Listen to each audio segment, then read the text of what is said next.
Colvin company का ये एक समय वो कर लेते हैं। The following exhibits available on left hand side, बता जाने दो। सीधा इस पे आते हैं, देखो करते हैं। Evaluate the suitability of the investment proposal in Canvia, including impact of the country risk premium on the net present value of the project. Colvin Company. Colvin Company is based in the Eurozone region and was established 10 years ago to manufacture competition standard bicycles for professional road racers. When the company obtained a listing 5 years ago, the founder retained a small minority shareholding. The remaining shares are held by a number of institutional investors. The board recently decided to expand the range of models and to look for a new growth opportunities abroad. While manufacturing is currently restricted to the Eurozone, the board of directors has identified Canvia as a key growth market and is considering a potential investment project to manufacture and sell a new model there. This would involve establishing a subsidiary in Canvia. The to Eurozone board of directors have identified Canada as a growing key growth market, is considering potential investment project, manufacture, sell new model there. ठीक है, in Canvia, ठीक है।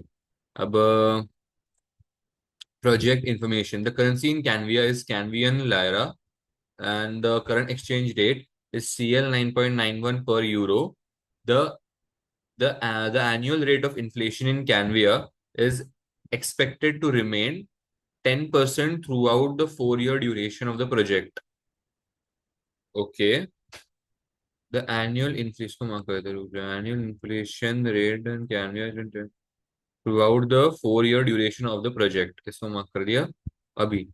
फिर उन्होंने sales volumes दिए हुए हैं इन units. Pre tax contribution सीधा दिया हुआ है, सेल्स और कॉस्ट वगैरह सब माइनस करने के बाद उन्होंने सीधा प्री टैक्स कंट्रीब्यूशन दिया हुआ है, फिक्स्ड कॉस्ट दिया हुआ है। ये ऑलरेडी इन्फ्लेशन एडजस्टेड है, ये देखो। Finance director estimates the project sales volumes and inflation adjust, मतलब इसके अंदर ऑलरेडी इन्फ्लेशन मतलब वो डला हुआ है, ठीक है ना। Also this must be in pre units, मतलब वो यूनिट्स के साथ मल्टीप्लाई करने से पहले के ये फिगर्स होंगे। सो दिस मस्ट बी पर पर मिलियन ऐसा रहेगा ये। आगे बढ़ते हैं। The project will require an immediate investment of CL 75 million, ठीक है। 75 million का अभी इसमें इन्वेस्टमेंट करना है in the land and buildings, and CL 700 million in PNL। फिर टैक्स अलाउेबल डेप्रीसिएशन जो है वो जो सिर्फ और सिर्फ 700 million पे लगेगा, ठीक है ना। is available on plant and machinery on a straight line basis at a rate of 25% on cost. फिर Colvin company's finance director believes that the plant and machinery will have a zero residual value at the end of the 4 years. Plant and machinery की plant and machinery का zero residual value, मतलब उसके जगह, मतलब जब हम लोग eight the end of 4 years उसको बेचने को जाएंगे, हम लोग को कोई वैल्यू नहीं मिलने वाला, बेचने पे जीरो पैसा मिलने वाला है। सो हमको पूरा का पूरा उसको फिनिश ऑफ ही करना है। The land and buildings will be dispose at the end of the project, and their tax exempt value their tax exempt value is expected to increase at an annual rate of 30% throughout the 4 year life of the investment. This is tax exempt value, वो तो ठीक है। ठीक है, इसको 30-30% से बढ़ाते जाएंगे। The project will also require the project will also require, but actually you know what, मैं पहले इसमें सोच रहा हूँ कि ये जो 30-30% से हम लोग अभी इधर बढ़ा रहे हैं, that is an invisible cost, right? क्या हम लोग इसमें रिवैल्यूएशन कर रहे हैं या इसका कैसे होने वाला है? तो ये थोड़ा अभी के लिए पेंडिंग में रखते हैं, ये लास्ट लाइन को, इसके ऊपर बाद में सोचते हैं, ठीक है। The project will also require an immediate investment in the working capital of CL 25 million. The annual working capital requirements are expected to be as follows. Working capital की ये रिक्वायरमेंट्स है, see, this is working capital requirements, लेकिन हमको working capital अगर year 1 में 25 million का चाहिए या एक्सपेंस होने वाला है, तो हमको उसको ईयर 0 में ही अरेंज करके रखना होगा। इसलिए हमको ये सारी चीजें प्री 1 ईयर करनी है। So this 25 million is going to be at year 0, 2.5 is going to be at year क्या बोलते हैं, year 1, and so on. Working capital will be released back in full at the end of the project. Colvin Company has a policy of extracting remittable cash flows as dividends at the earliest possible opportunity. अच्छा, इसके बाद इन्होंने बोला हुआ है, हम्म Hmm. All components of the new bicycle will be produced or purchased in Canvia except for the gearing system component, which will be manufactured by Colvin in the Eurozone. The cost of acquiring this component from the Eurozone. ठीक है, so this is all that component का thing. तो मैं क्या बोलता हूँ, पहले अपन लोग यहाँ तक कर लेते हैं क्वेश्चन। यहाँ तक हम लोग बेसिक तक आ जाते हैं, उसके बाद भी सम है, लेकिन पहले ये बेसिक वाला पार्ट फिनिश ऑफ कर डालते हैं। Doesn't burn down slowly to ashes. You know, time be.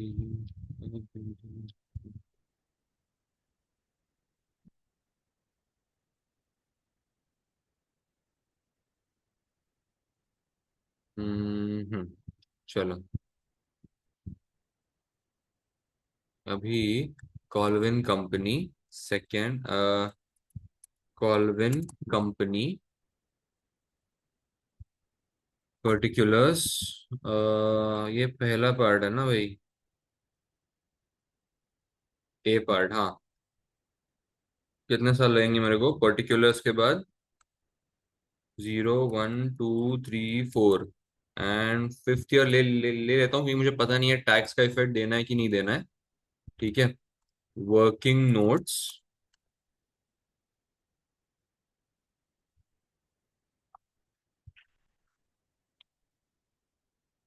अभी सेल्स वॉल्यूम दिया हुआ है, प्री टैक्स कॉन्ट्रीब्यूशन इन, ये मुझे लगता है ये पर यूनिट ही रहेगा, और फिक्स्ड कॉस्ट भी।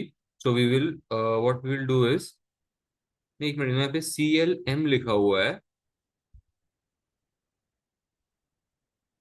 Then why have they return in units then, है ना। सी यहाँ पे इन्होंने ऊपर देखो कैसे किया हुआ है, मैं कलर अलग लेता हूँ। The currency of Canvia is CL, बराबर है। द करेंसी ऑफ कैनवियन और कैनविया इज CL। और यहाँ पे इन्होंने देखो कैसे दिया है, प्री टैक्स कॉन्ट्रीब्यूशन CLM। तो CLM, ये जो M है ना, ये मिलियंस का रहेगा। This M is of millions. तो ये ध्यान देंगे खाली, इसको ऐसे का ऐसा फिर लिख देते हैं, है ना। Pre tax contribution 419.4, 500.2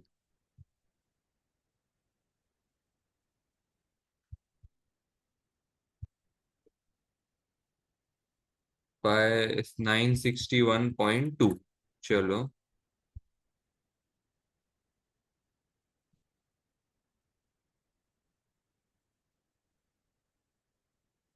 -291.6 fixed cost,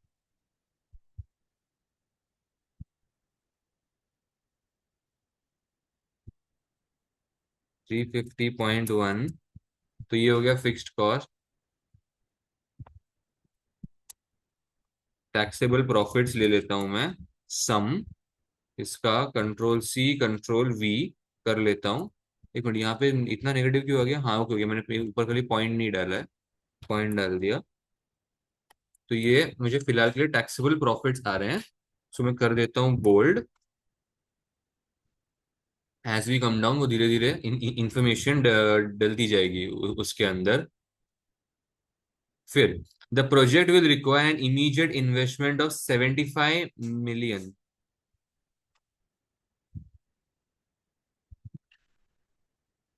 project के अंदर 75 मिलियन की इन्वेस्टमेंट चाहिए, investment in land and buildings. Buildings and investment in plant and machinery. अरे machinery, machinery.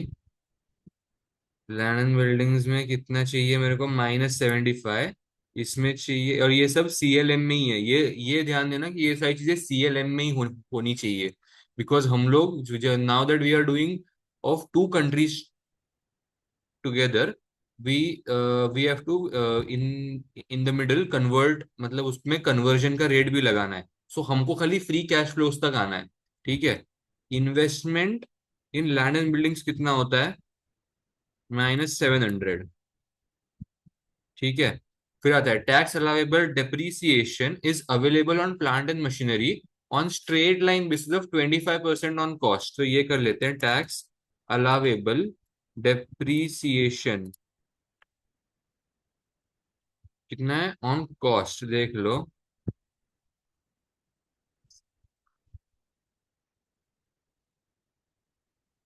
Plant and machinery,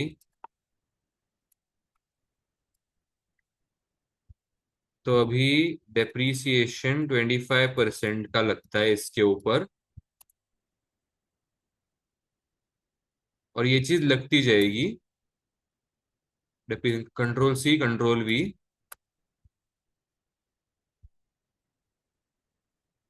तो ये ईयर जीरो में जीरो ही हो जाएगा अभी।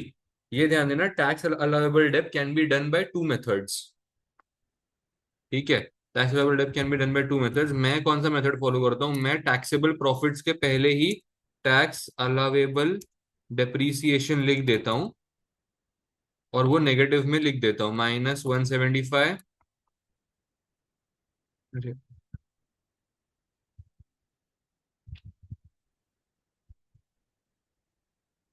टैक्स अलाउेबल वेबल डेप्रीसिएशन, इसी को नेगेटिव का साइन देके के बाद में ऐड बैक कर देंगे। तो हमने ये माइनस क्यों किया ऊपर? हमने माइनस इसीलिए किया है क्योंकि फिर हमारे टैक्सेबल प्रॉफिट्स मतलब बदल जाएंगे, और टैक्सेबल प्रॉफिट्स बदल जाने के बाद हमको टैक्स का फिगर अलग आएगा, ऐसा।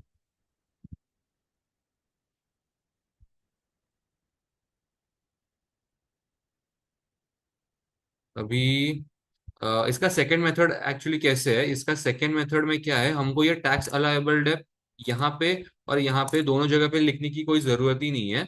हम लोग क्या करेंगे, हम लोग सिर्फ यहाँ पे टैक्सेबल प्रॉफिट्स जो है ना, यहाँ पे एक अलग से वर्किंग नोट बनाएंगे टैक्स का। और जब फिर हम लोग उस टाइम टैक्स का वर्किंग नोट बनाएंगे, वो टैक्स का वर्किंग नोट मतलब बनाते टाइम हम लोग को ऊपर से टैक्सेबल प्रॉफिट्स को एडजस्ट करना है basically. We will do this exact, we will copy paste this same thing here, और यहाँ पे टैक्सेबल टैक्स अलाउेबल डेप्ट खाली यहाँ पे लिख देंगे। In the second method we will not write this. Delete कर देता हूँ, डिलीट कर दिया। हम लोग इसी चीज को कॉपी पेस्ट करके यहाँ पे लिखेंगे, टैक्स अलाउेबल डेप्ट यहाँ यहाँ पे डालेंगे विद द सेम एडजस्टमेंट। ठीक है। वो एक बार हो जाने के बाद, हाँ, हम लोग को फिर ऑब्वियसली टैक्स के फिगर सेम आएंगे। टैक्स के फिगर सेम कैसे आएंगे?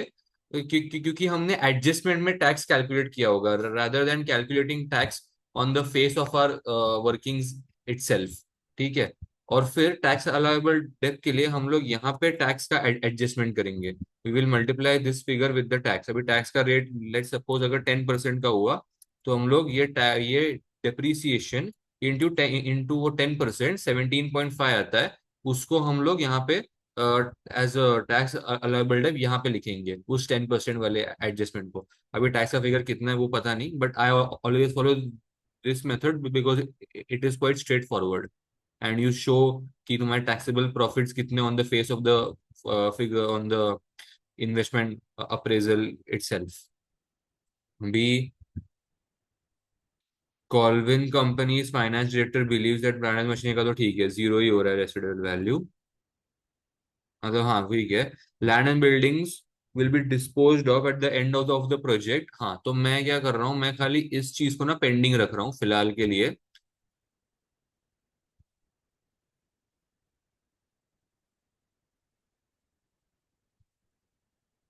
This is a little complicated thing, तो मैं इसको फिलहाल पेंडिंग के लिए रख देता हूँ। और खाली इसको एक बार मार्क कर देता हूँ, क्योंकि मुझे लगता है एनुअल रेट ऑफ इन्फ्लेशन मुझे बाद में हेल्प होगी। तो मुझे इसको मार्क कर देता हूँ। So these are the only two things that I feel मुझे अब आगे चल के मुझे इनकी जरूरत पड़ने वाली है। वर्किंग कैपिटल का एडजस्टमेंट कर देता हूँ, विच इज -25, -2.5, -2.8 एंड -3। अभी जो ईयर 4 है उसमें सब चीजें फिर से मिल रही है कि नहीं, पहले वो चेक करो। इज वर्किंग कैपिटल गेटिंग मतलब वो रिलीज बैक इन ईयर 4 और नो? Working capital will be release back in full at the end of the project. तो यहाँ पे करेंगे is equal to minus sum, and we will do this. तो हमको डायरेक्टली फिगर मिल जाएगा 33.3 कि हमें कितना वर्किंग कैपिटल ईयर 4 में मिल रहा है।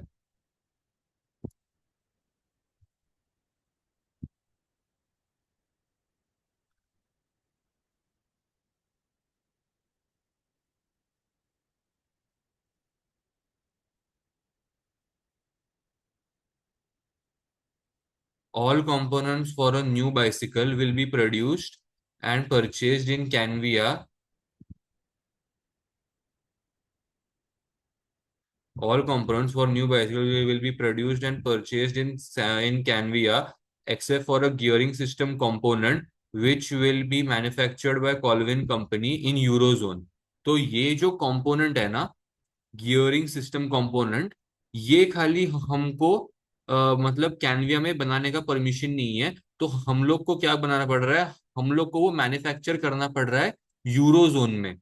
We have to make that in our country and then transfer that component to Canvia, so that वहां पे अपना अपना प्रोडक्शन कंटिन्यू हो सके। ठीक है। अब the cost of acquiring this component from the Eurozone is already included in the pre-tax contribution estimates. तो ये देखो, the the cost of acquiring the component already pre-tax contribution में आ चुका है, based on a transfer price of euro 10 per component। तो हमारा transfer price कितना है? तो मैं एक काम, क्योंकि देखो ये जो चीज है ना, ये हमें आगे चल के आने वाली है। when we are doing translation of our in our own country ना, तो ये हेल्प होगी। तो मैं अभी के लिए इसको कंपोनेंट प्राइसिंग लिख देता हूँ।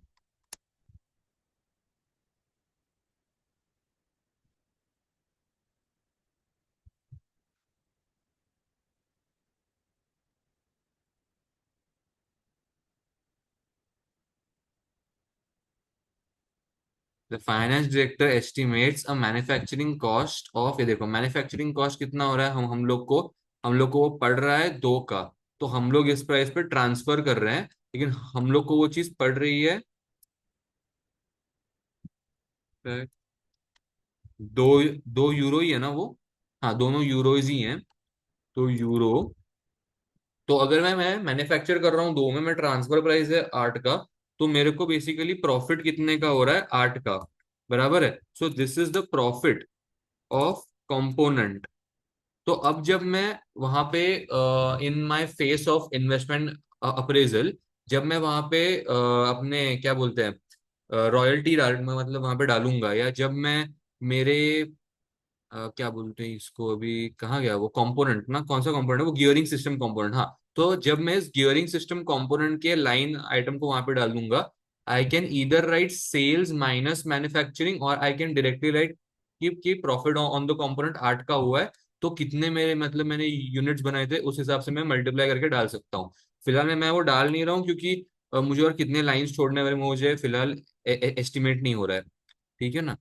द फाइनेंस डायरेक्टर, अभी तो ये हमारी एक चीज पेंडिंग है, इसको भी मैं पिंक मार्क कर देता हूँ।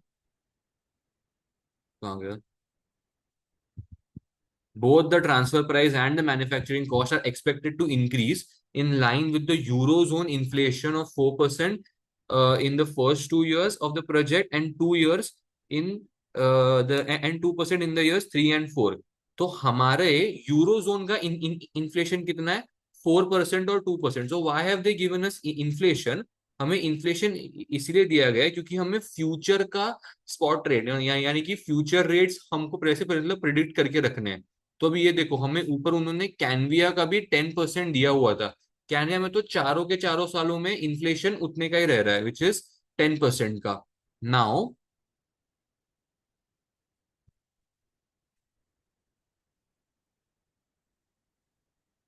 अभी where is the exchange rate? Exchange rate यहाँ पे कहीं पर तो होगा, we have to figure that out. कहाँ पे है एक्सचेंज रेट? ये देखो, Canvia is in Canvian lira and the current exchange rate is CL 9.91 पर 1 यूरो। तो अभी हम यहाँ पे थर्ड वर्किंग नोट बना देते हैं हमारा, विच इज एक्सचेंज रेट्स, ठीक है ना।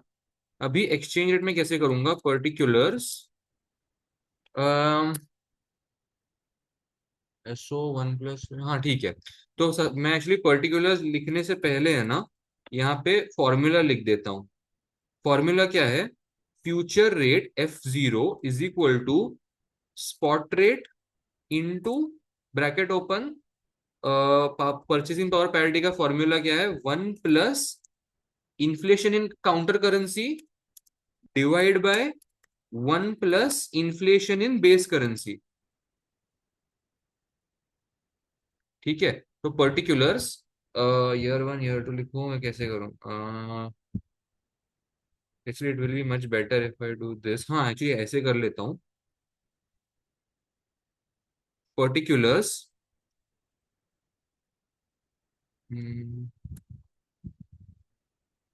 इस बार थोड़ा मैं मतलब ऐसे वो टैबुलर फॉर्म में करने का ट्राई करता हूँ। F0 S0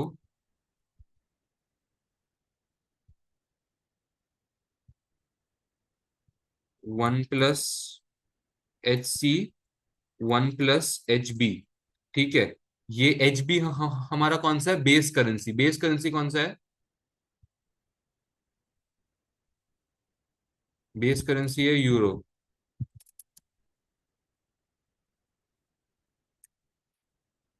और ये है कैनविया, ठीक है। अभी कैनविया में थ्रू आउट 4 साल, एक मिनट ना, ईयर 1, अरे ईयर 1 ईयर 2 ईयर 3 ईयर 4,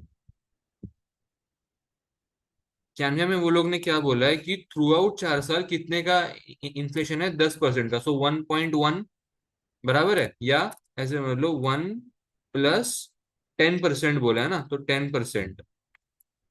तो ये गलत आ गया। ये PS एक्सेल का ये खाली यहाँ पे प्रॉब्लम है। तो मैं यहाँ पे 1 प्लस 0.1 ले लेता हूँ। 10% इज 0.1, राइट? तो यहाँ पे मैंने ले लिया।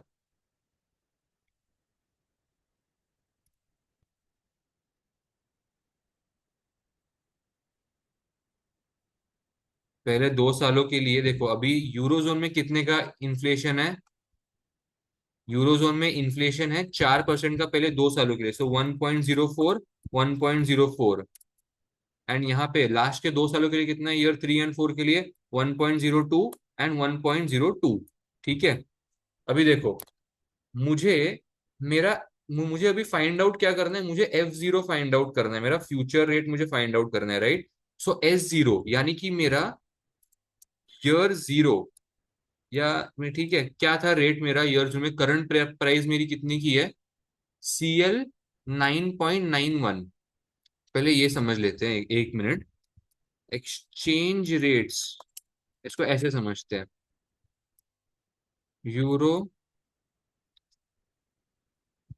एंड कैनविया। अभी देखो, 1 यूरो इज इक्वल टू 9.91 कैनविया, बराबर है। 1 यूरो में मेरे को 9.91 कैनविया मिल रहे हैं। अब मैं क्या कर रहा हूं? मैं यहाँ पे स्पॉट रेट से लेके फ्यूचर रेट पे आ रहा हूँ, बराबर है। सो अब मैं यहाँ पे क्या लिखूंगा? स्पॉट रेट पे आई विल राइट हियर 9.91, ठीक है। अब मेरा फ्यूचर रेट क्या होगा? See the formula, S0 into 1 plus HC divide by 1 plus HB। So S0 into, bracket open, 1 plus HC divide by 1 plus HB, bracket close. This will be the formula. Enter.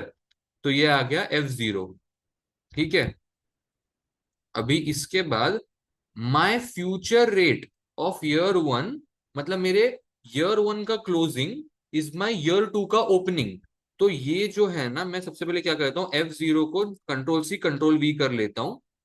ठीक है, अब मैं S0 of year 2 will be F0 of year 1, S0 of year 2 will be F0 of year 1, Ctrl+C and so on, because एक साल का opening is second year का, sorry, एक साल का क्लोजिंग इज सेकेंड ईयर का ओपनिंग।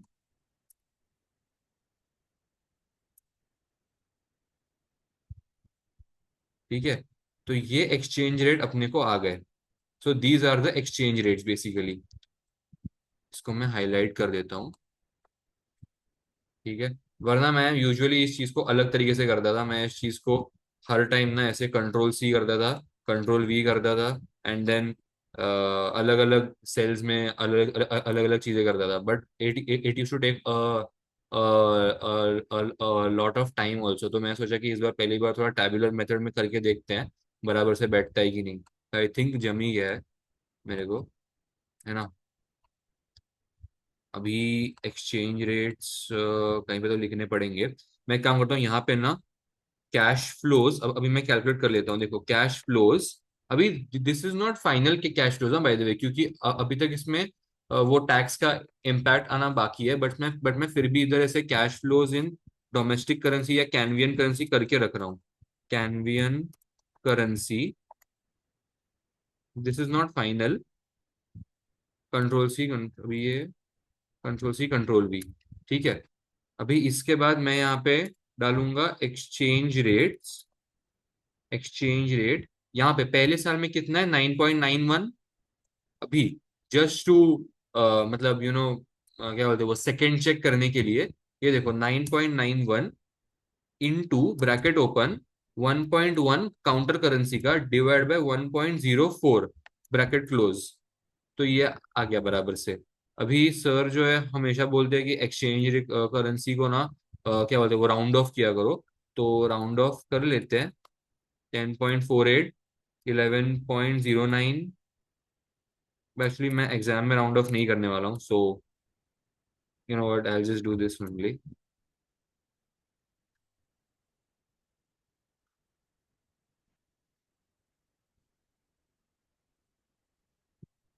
ठीक है, तो फिर ये एक्सचेंज रेट्स मेरे को फिलहाल मिल गए। ठीक है, अभी इन एक्सचेंज रेट्स के थ्रू मेरे को क्या मिलेगा, कैश फ्लोज इन क्या, यूरो करेंसी, यूरो करेंसी या फिर इन यूरो जोन, है ना।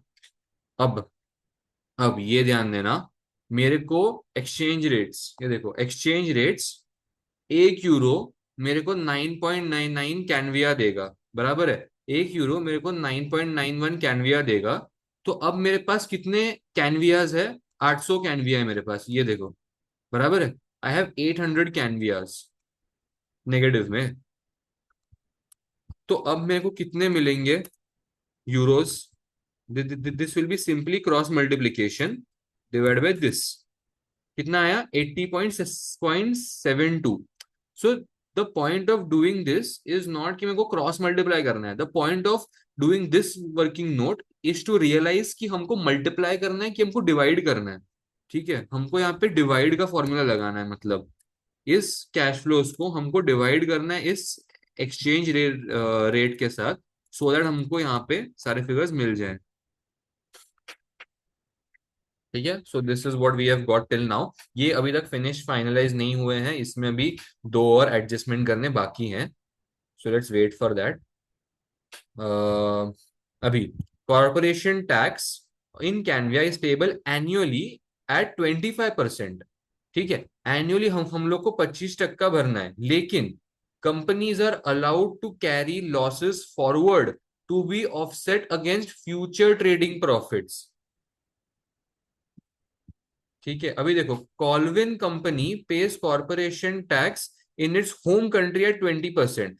जो मेरी होम कंट्री में है उसमें खाली मेरे को 20% भरना पड़ रहा है, लेकिन जो कैनवे है उसमें मेरे को 25% भरना पड़ रहा है। तो एक अच्छी बात है कि as per the bilateral tax treaty जो इन्होंने यहाँ पे नीचे दी हुई है, ये देखो, tax are payable in both countries in the year in which the liability arises, and a bilateral tax treaty exists between two countries which permits the offset of overseas tax against any domestic tax liability. सो इस bilateral tax treaty के चलते मुझे 25 मतलब वो percent को 20% के साथ set of करने को मिलेगा। सो आई डोंट हैव टू पे एनी एक्स्ट्रा टैक्स। हाउएवर ये देखो मुझे पहले साल में लॉस हो रहा है क्योंकि मैंने टैक्स अलाउबल डेप्रिसिएशन वैसे लिखा हुआ है ना। अभी मेरे को इस चीज को यहाँ पे वर्किंग नोट्स में टैक्स करके बताना पड़ेगा। I do this control C control V। ठीक है। इधर इज इक्वल टू दिस। अच्छा अब मेरे को टैक्सेबल प्रॉफिट्स कितने मिल रहे हैं? आई am getting negative negative 215 sorry 25.6 -25.6। तो अब मैं यहाँ पे क्या करूंगा? लॉस एडजस्टमेंट लॉस एडजस्टमेंट ऐसा मैं यहाँ पे सेल में डालूंगा। मुझे मुझे लॉस ऑफसेट करने को मिल रहा है एक साल का आने वाले साल के साथ, राइट? एक सेकंड। हाँ, मुझे लॉस एडजस्ट करने को मिल रहा है एक साल का आने वाले साल के साथ। तो मैं क्या क्या यहाँ पे करूंगा? Loss adjustment negative this again. तो ये अभी इतना तो मतलब डायरेक्टली कैलकुलेशन से भी मिल रहा है कि 33 और यहाँ पे लॉस खाली 25 का है। तो मैं यहाँ पे डायरेक्टली न्यू टैक्सेबल प्रॉफिट्स ले लूंगा। न्यू टैक्सेबल प्रॉफिट्स वो आएंगे सम 8। और बाकी 2 साल के तो सेम रहेंगे। अब ये जो बाकी 2 साल के सेम रहेंगे अब मैं इनके ऊपर डायरेक्टली टैक्स चार्ज कर दूंगा। टैक्स कितना आया मेरे को अभी? 30%, 25%, 25% है कैनविया में। तो दिस इज इक्वल टू -25%।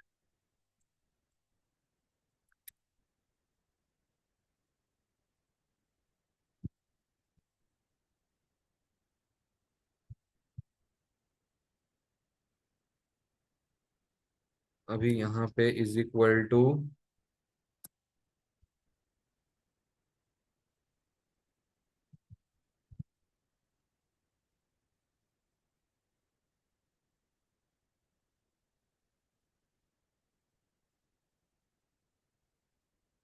ठीक है।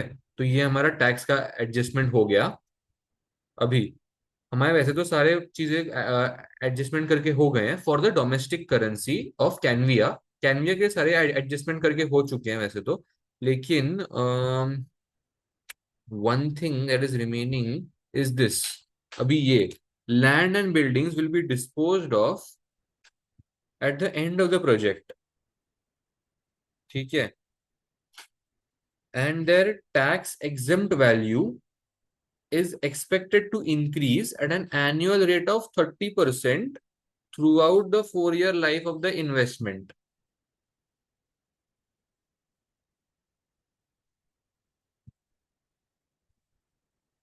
देखो लैंड एंड बिल्डिंग्स का वैसे तो इनविजिबल वैल्यू रहता है क्योंकि land and buildings keep on appreciating, right? जो लैंड का वैल्यू वो अप्रिशिएट होते रहता है but it is invisible in nature. However अगर हमने रिवैल्यूएशन किया रहेगा so this should be taken into consideration. Now, have we done revaluation or have we not? That is the only thing that we have to consider here. So, land and buildings will be disposed of at the end of the project, and the tax exempt value is expected to increase at an annual rate of 30% throughout the life of the project। तो हमारे जो tax exempt value है वो 30% से बढ़ रही है लेकिन 4 सालों के बाद बढ़ रही है। ठीक है ना? Is what I feel. 30% has been divided across the 4-year life of the investment। तो इज इक्वल टू -75 इंटू मतलब -75 इन द सेंस मैंने यहाँ पे माइनस का सिंबल दिया हुआ है तो इसलिए 1.3। ठीक है। तो यहाँ पे अब मैं यहाँ पे +97.5 लिखूंगा। मैंने यहाँ पे इधर माइनस का सिंबल दिया तो मैं यहाँ पे सम में भी -D15 इंटू 1.13 ऐसे कर लिया। हो गया। अब यहाँ तक तो हो गया अभी क्वेश्चन। सम हो गया ना इसमें? हो गया। हम्म, इसका अभी now we can do it. अभी इसका हमने ऑलरेडी यहाँ पे सारे लिंक्स तो दिए हुए हैं तो और ऑब्वियसली वो लिंक देने की वजह से कोई भी चेंजेस करेंगे तो वो हो जाएंगे। अभी यहाँ पे हमारा एक बचता है लेकिन एडजस्टमेंट दैट इज तो अभी तक जो हम श्योर नहीं है ना, we are only not sure about this 97.5। बाकी सब चीजें तो मुझे नहीं लगता कि इसमें कोई मतलब प्रॉब्लम है। अभी pre tax contribution based on the transfer price is 10, ठीक है। और the end the pre and the finance director estimates a manufacturing cost of euro 2 per component.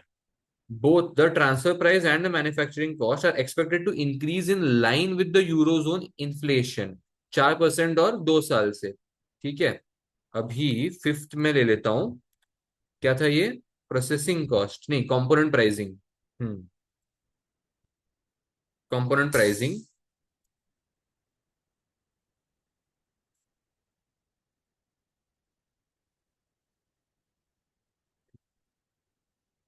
8, profits मेरे को 8 के हो रहे थे। तो अब मैं काम करता हूँ, मैं इन 8 को ही मैं एडजस्ट करते जाता हूँ, ठीक है। अभी was this in year 0 or was this in year 1, that is the question. The cost of acquiring the component from the eurozone is already included in the pre-tax component, ठीक है। So both the transfer prices 10, the financial estimate and something cost of 2 per component, both the transfer prices increase in line, उन्होंने बोला है increase in line with eurozone inflation, ठीक है ना। अगर increase in line बोला है, so मतलब obviously मुझे year 1 2 3 4, सी अभी ध्यान देना, inflation is of 1.04, 1.0, 1.04, 1.02 एंड 1.02। लेकिन अगर मैं इस 8 को डायरेक्टली मल्टीप्लाई करूंगा ना, तो मैं सिर्फ और सिर्फ उस साल का एडजस्टमेंट दे रहा हूँ and not the cumulative effect. लेकिन इन्फ्लेशन का हमें हमेशा इन्फ्लेशन का क्यूमुलेटिव इफेक्ट ही देना होता है। क्यूमुलेटिव इफेक्ट हम लोग देंगे ईयर 1 का 1.04, ईयर 2 का 1.04 इंटू 1.04, ईयर 3 का 1.0816 इंटू 1.02, एंड यहाँ पे सो ऑन, ठीक है ना। तो हमको क्यूमुलेटिव इफेक्ट मिल जाएगा 1.04 इंटू 1.04 इन ईयर 2, एंड देन उसके पहले साल का इंटू 1.02 करने के बाद, एंड सो ऑन, ठीक है ना। 104।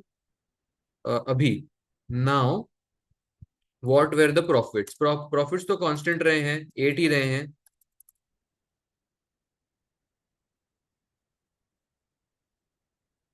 सो नाउ कंपोनेंट प्राइसिंग,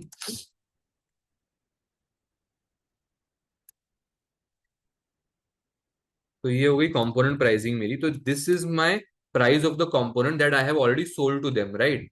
अब मैं, और ये सारे ना फिगर्स देखो यूरोज में ही है। अगर ये सीएम या सीएल में होते ना, तो मेरे को एक्सचेंज रेट के साथ पहले उसको डिवाइड करना पड़ता। तो अभी ये अच्छी बात हो गई कि ये पहले यूरोज में ही है, so that is one good thing. अब मैं खाली इसको यूनिट से मल्टीप्लाई करूंगा, ठीक है।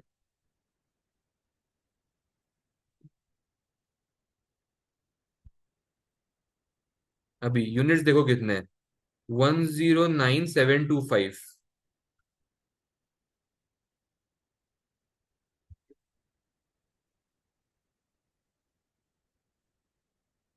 121795, 148590 एंड 197624। तो अब मेरे को कंपोनेंट का एक्चुअल प्राइसिंग मिल जाएगा जो मैंने बंदे को चार्ज किया रहेगा, बट इन सीएल, एंड ये मेरे को मिल रहा है इन यूरोस, ठीक है। So this is the answer that I have got. This is my component that I have sold, component sales, ऐसे मैं लिख देता हूँ यहाँ पे, ठीक है। या component, sorry sorry, component sales नहीं है, कंपोनेंट ये प्रॉफिट्स है। component profits that I have generated after multiplying it with the units, these are the actual profits, ठीक है। ये हमारे actual profits है। बट प्रॉब्लम क्या है, हमने ऊपर कैलकुलेशन मिलियंस में किया हुआ है। अभी हमको इसको खाली यहाँ पे कन्वर्ट करना है in millions, is equal to, in millions में करते टाइम मेरे को डिवाइड बाय 1 2 3, 1 2 3, 6 बार, हाँ 6 बार से मुझे डिवाइड करना है। बेसिकली इट्स लाइक कि मेरे को एज गुड एज, मतलब वो 10 लाख के साथ डिवाइड करना है हर टाइम मिलियंस में करते टाइम, ठीक है ना।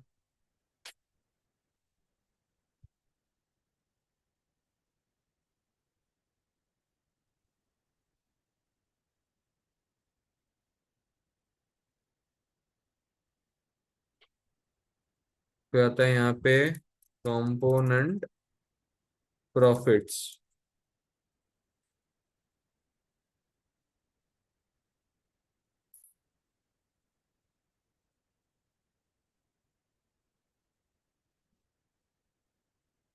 टैक्स, अभी टैक्स फिगर कितना है देखो।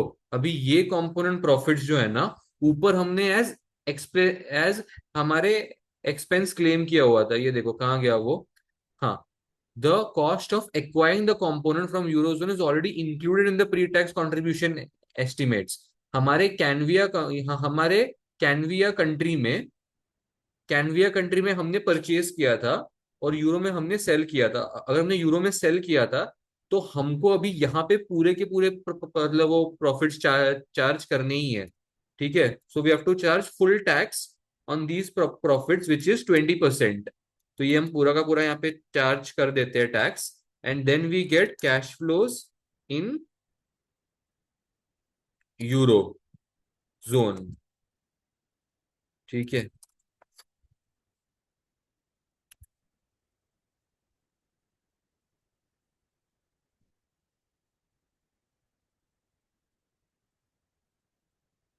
कैपिटल, कॉस्ट ऑफ कैपिटल, फिर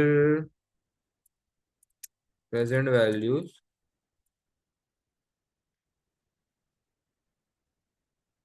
प्रेजेंट वैल्यू,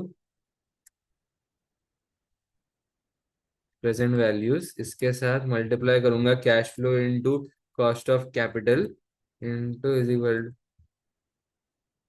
ठीक है, अब देखो हमेशा ईयर जीरो की कॉस्ट ऑफ कैपिटल वन ही रहती है। तो एनपीवी यहाँ पे फिलहाल तो नेगेटिव में आया। अब मेरे को यहाँ पे बाकी के कॉस्ट ऑफ कैपिटल ढूंढने हैं। Now this will be a challenge शायद, क्योंकि शायद सामने से नहीं दिया रहेगा। कितना 14 मार्क का था ना ये। हाँ हाँ हाँ, नहीं दिया रहेगा सामने से। डिस्काउंट रेट, हाँ ये रहा। The board proposes financing the project with a mix of equity and debt in such a way that the existing capital structure remains unchanged। हमारा करंट कैपिटल स्ट्रक्चर अनचेंज रहना चाहिए। हमारा करंट कैपिटल स्ट्रक्चर कुछ दिया है क्या इन्होंने? नहीं दिया है। डेट इक्विटी कितनी है? नहीं दिया है। ठीक है, तो ये बस ऐसी ही सेंटेंस है। For the purpose of this project the chief executive believes Colvin company's weighted average cost of capital is 13%, should be adjusted to include country risk premium। ओ अच्छा, this country risk premium is basically हर country में ना credit rating और credit points होते हैं। हमको उसके हिसाब से हमारा कॉस्ट ऑफ कैपिटल एडजस्ट करना रहता है। सो फॉर एग्जांपल अगर इंडिया लोन मतलब अगर लोन लेगा, तो इंडिया अगर लोन ले तो इंडिया कौन से डेट के कैटेगरी में आता है एज पर द डब्ल्यूटीओ। अगर वो डबल बी या सिंगल बी वाले कैटेगरी में आता है तो उसका बहुत ही कम क्रेडिट स्प्रेड रहेगा। I think this is that, but should be adjusted to include the country's premium on the basis that Canada is a developing economy and appears to be economically less stable than the eurozone countries। हमारी less stable है as compared to eurozone countries। She made this decision after consulting a country risk index। बराबर, ये country risk index वो लोग देखते हैं मतलब वो पब्लिसाइज्ड बाय डब्ल्यूटीओ रहता है ये usually, which compares the standard deviation of the market returns in various countries. अभी additional factors taken into consideration include foreign exchange risk, the fact that there have been frequent changes of the government and hence economic policies in Canvia. You have therefore been asked to use the discount rate. अच्छा, दिया हुआ है सामने से ही। You have therefore been asked, ये देखो, you have therefore been asked to use the discount rate of 16% to appraise the investment project। ठीक है, तो अभी वन तो हो गया, अभी 16%।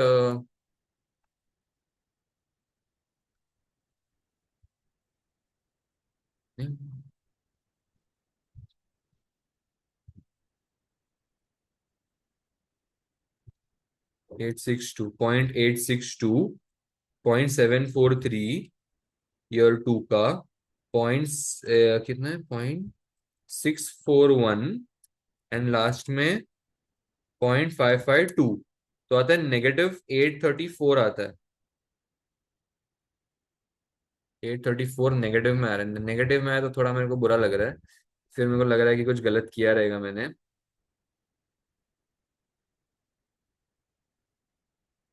यार कुछ तो नहीं ना गलत किया मैंने। -552, -641, -743, -862।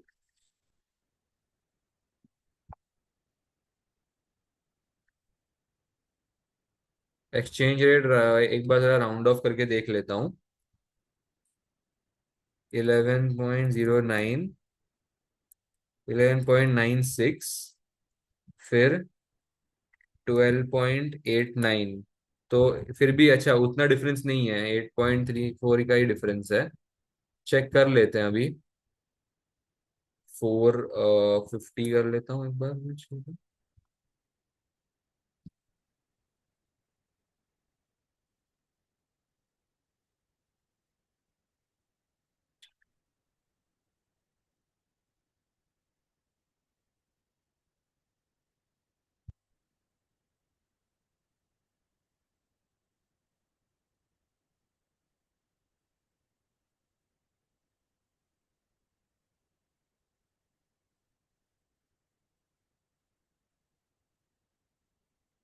कहाँ गया अभी ये? दिस इज नहीं नहीं, दिस इज किंगडम, ये अलग ही है शायद ना।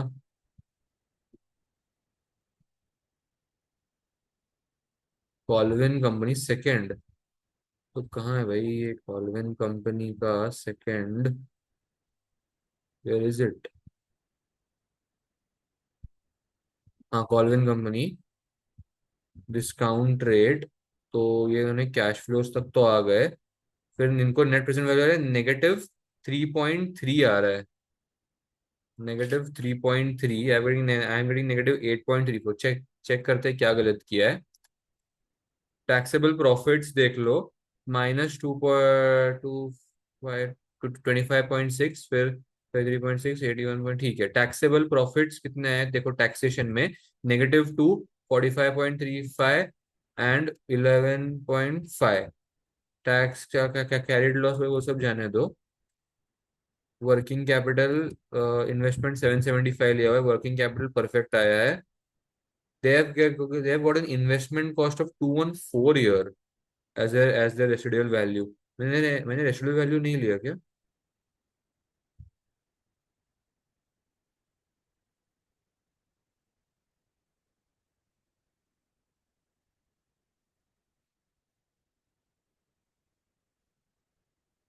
आई think that 30% is annually then.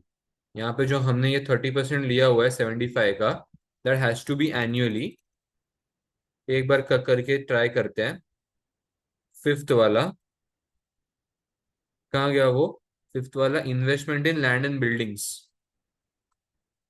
अपना अपना ये गलत गया है, कहाँ गया वो पिंक वाला मैंने मार्क किया था ना, this thing land and buildings disposed of हमने किया था। अज्यूम कि वो 30% throughout the life of 4 years है।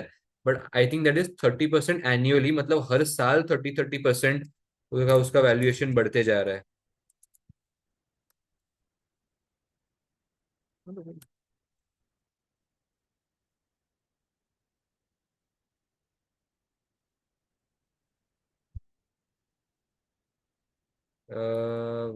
Revaluation.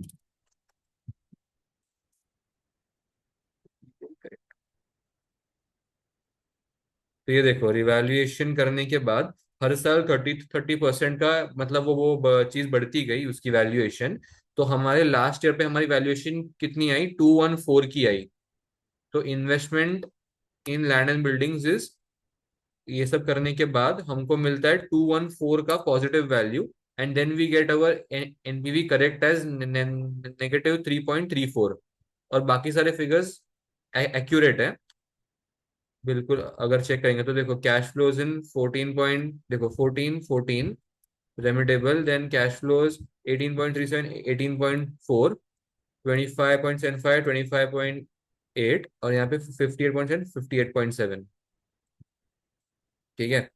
So that's the only mistake we made was this investment in land and buildings, because वो लास्ट ईयर पे 30% नहीं है, वो over each and every single year वो 30-30% से बढ़ रहे हैं।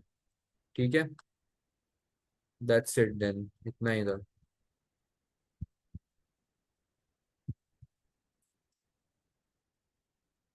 ठीक है, अभी theory. Discuss the validity of the chief executive's reason for adjusting the discount rate used in appraising the project in Canvia. Discuss the validity of the chief executive's reasons for adjusting the discount rate used in appraising the project in Canvia. अभी देखो सबसे पहली बात तो ना we can write every single thing here कि basically हर country का अपना अपना एक रिस्क प्रीमियम होता है based on what standing they have as per the country risk index issued by either the WTO or any other organization. ठीक है. Now, this risk is basically how much risk company या अभी हमारे company का नाम क्या है कि कैनविया नहीं कॉल्विन कंपनी. कॉल्विन कंपनी हमारे कंपनी का नाम है. So Colvin company how much risk is Colvin company taking by opening a branch or opening a trade or entering a trade agreement in Canvia as a country. ठीक है. अभी वो कितना risk उठा रहे हैं इस बेसिस पे ये adjusting of discount rate we have to do. Now this adjusting of discount rate takes place on various assumptions on the basis of कि कितना फॉरेन एक्सचेंज मतलब वो रिस्क है, कितना इन्फ्लेशन है कंट्री में, कितना पॉलिटिकल इंस्टेबिलिटी है, कितने मतलब वो टैक्स और वो टैरिफ्स वगैरह लग रहे हैं. So these are all the discount rate changes that we have to make so that we can adjust that basis points or we can adjust those risk premium there. Secondly, now that we can see that the NPV is मतलब वो negative in nature. Now let's assume that if Canvia was in a much better position, or as they have said कि यहाँ पे it is economically less stable. Now let's assume that Canvia was stable at some point in economically. Then the discount rate used would have been much lesser because the risk borne by Colvin company would have been lesser. Now, because of this, because of a slight fluctuation in the 15 मतलब वो cost of capital, the NPV would have become positive in nature. ठीक है. Now, additional factors taken into consideration include foreign exchange risk, frequent change in the government. Discuss the validity. Now we have to what we have to do? We have to discuss the validity of the chief executive's reasons. तो chief executive के reasons तो वैसे कोई यहाँ पे ज्यादा दिए नहीं गए हैं. दे हैव जस्ट सेड कि हमको एडजस्ट करना पड़ रहा है. Now currently restricted to eurozone. So we can say first of all कि the validity has to be based on various number of assumptions that the chief executive would have taken into consideration. So can also be the case that Colvin company is using a higher discount rate because ये देखो because कहाँ गया वो it while manufacturing is currently restricted to eurozone, the board of directors identify Canvia as a key growth market in its considering potential investment to manufacture and sell the new model there. But this would involve establishing a subsidiary in Canvia. उन लोग को एक अलग से subsidiary बिठानी पड़ रही है. So there are significant costs involved in that. So इसलिए there could have been a higher discount rate which has been used. Also, this increase in discount rate or this discount rate also reflect how much the risk is borne by the shareholders. ठीक है. So in order to provide them also a valid क्या बोलते हैं valid picture of the current investment appraisal, there could have been a higher discount rate being used. ये बोल सकते हैं assumptions तो क्या ही बोले यार. या वैलिडिटी. अब और वैलिडिटी के बारे में क्या बोल सकते हैं. वैलिडिटी में ये देखो the board proposes financing the project with a mix of equity and debt in such a way that the existing capital structure remains unchanged. However, I don't think this is that valid of a statement क्योंकि देखो अगर हम वहां पे subsidiary मतलब पूरी की पूरी बिठा रहे हैं तो हमको कहीं ना कहीं से फाइनेंस अरेंज करना पड़ेगा वो सब्सिडरी को बिठाने के लिए. अगर हमको वो फाइनेंस अरेंज करना पड़ रहा है तो हम इक्विटी और डेट क्या हम लोग उसी प्रपोर्शन में ही मतलब वो फाइनेंस को रेस कर रहे हैं, या फिर हम लोग ज्यादा डेट ले रहे हैं या ज्यादा इक्विटी ले रहे हैं, तो उस बेसिस पे ये वैलिडिटी थोड़ी सी हिट हो ही जाती है। चेक करते हैं उन्होंने क्या लिखा है। मुझे इन्होंने कमेंट किया हुआ है पहले कुछ तो। We didn't read this comment. The discussion whether to accept or reject the project critically depends on the discount rate switching from negative NPV with the discount rate including the risk premium to a positive net present value of 2.8 when there is no premium, given that there appears to have be greater justification for 13% discount rate. इन्होंने ऐसा बोला था क्या कि हमें comparison भी कुछ करना है? अच्छा, including the impact of country risk premium on the net present value. अरे भाई, हमें कंट्री प्रीमियम का, तो यहाँ पे ऐसे कर लो कि मैं यहाँ पे 16% का यूज किया, और यहाँ पे अगर मैं 13% का यूज किया तो क्या होगा? तो उसके बेसिस पे खाली हमको यहाँ पे देना था असम्पशन।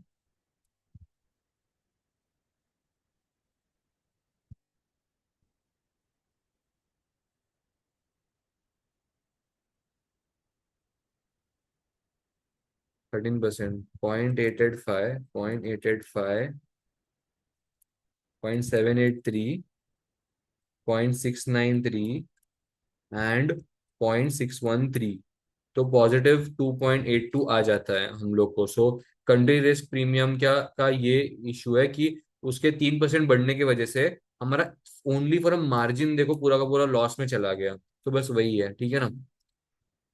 अब डिस्कस द वैलिडिटी, यहाँ पे कहाँ गया वो थ्योरी क्वेश्चन? हाँ, ये रहा।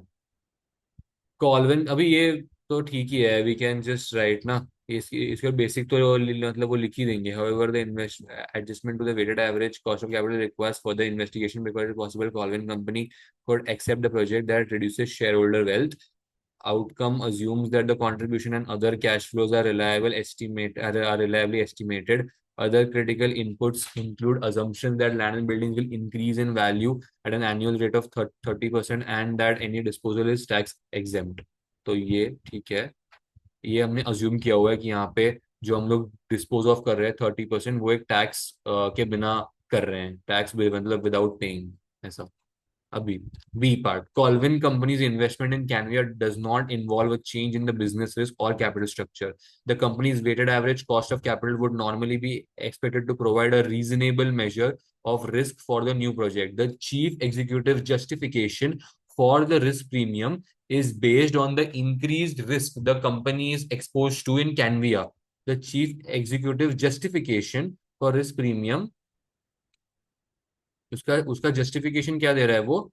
Is increase risk the company is expose to in Canvia a developing economy compare to companies existing business in eurozone. We said almost the same thing. हमने खाली कैनविया और यूरोजोन ये खाली हमने नाम नहीं बोले, लेकिन बाकी सब चीजें हमने सेम बोली। This perception of increased risk is based on the country risk index, which compares the standard deviation of market indices around the world. The chief executive has incorporated other factors such as political risk, foreign exchange risk in determining this premium.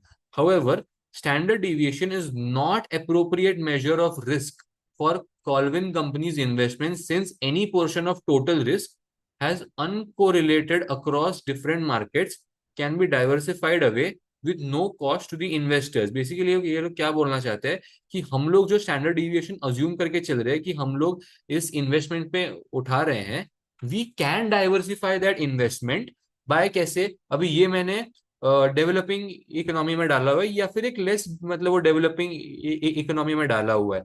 अगर मुझे इस risk को diversify करना है तो मैं खुद से भी कर सकता हूं कि मैं किसी बहुत ही ज्यादा डेवलप्ड इकोनॉमी में इन्वेस्ट कर दूं। So then my risk will get reduced, ऐसा। और मतलब वो reduced is not a word, diversified, diversify हो जाएगा मेरा रिस्क। ये मैं खुद से भी कर सकता हूँ, लेकिन उसके बावजूद मैंने रिस्क प्रीमियम लिया हुआ है एज माई क्या बोलते हैं क्रेडिट स्टैंडिंग, और मतलब वो risk standing. For example, adverse political events in Canvia may be partially offset by more favorable events in other parts of the world. See, same चीज देखो ना। For example, adverse political events in Canvia may be offset by favorable events in other parts of the world.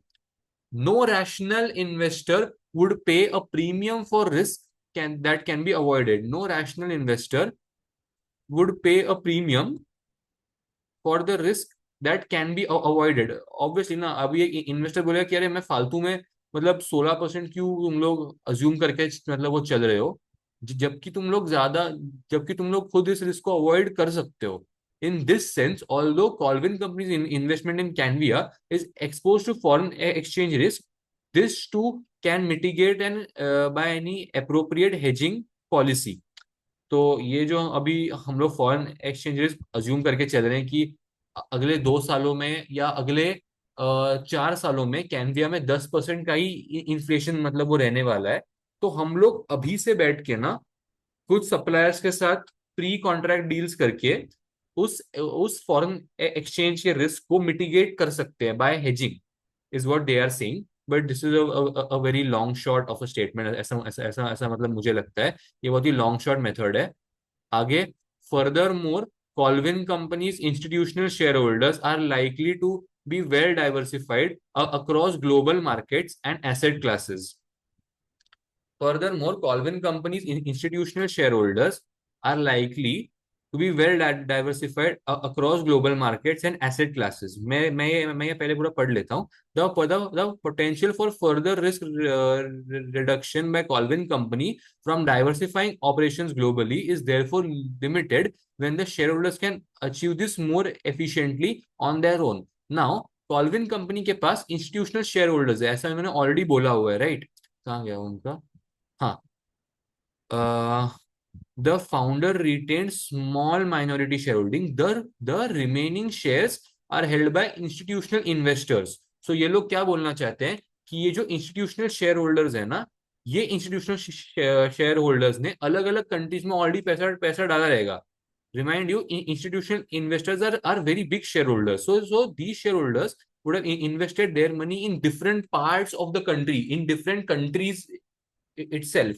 सो जब already in share holders ने अपने आप को diversify करके रखा हुआ है, इन शेयर होल्डर्स ने ऑलरेडी अपने पैसों को अलग अलग कंट्रीज में डाला हुआ है, तो तुम रिस्क प्रीमियम को मतलब बढ़ा के यू आर मतलब you are increasing the diversification या यू आर इंक्रीजिंग द क्या बोलते हैं वो रिस्क प्रीमियम का अजम्पशन.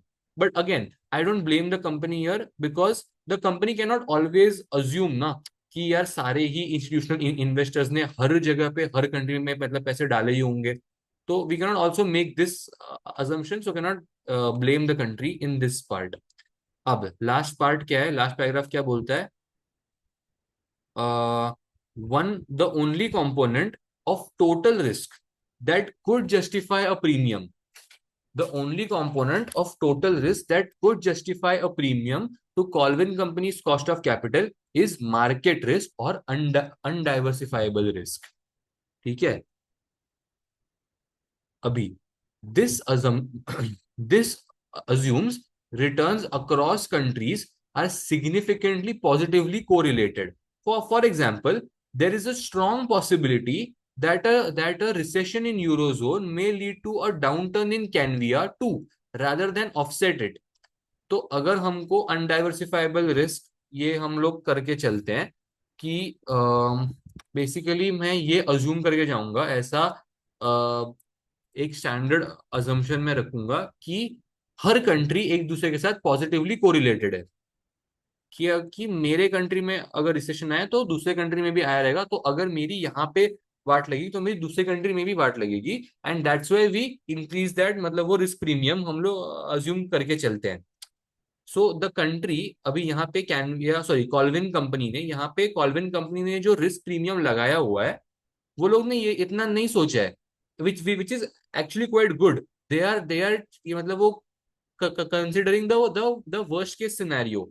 तो तुम लोग देखो, द वर्स्ट केस सिनेरियो में भी उनका नेगेटिव सिर्फ 3.34 मिलियन आ रहा है, which is on the verge of being positive, ऐसा in their worst case scenario also. But actually in general countries में नेगेटिव कोरिलेशन होता है, ऐसा देखा गया है.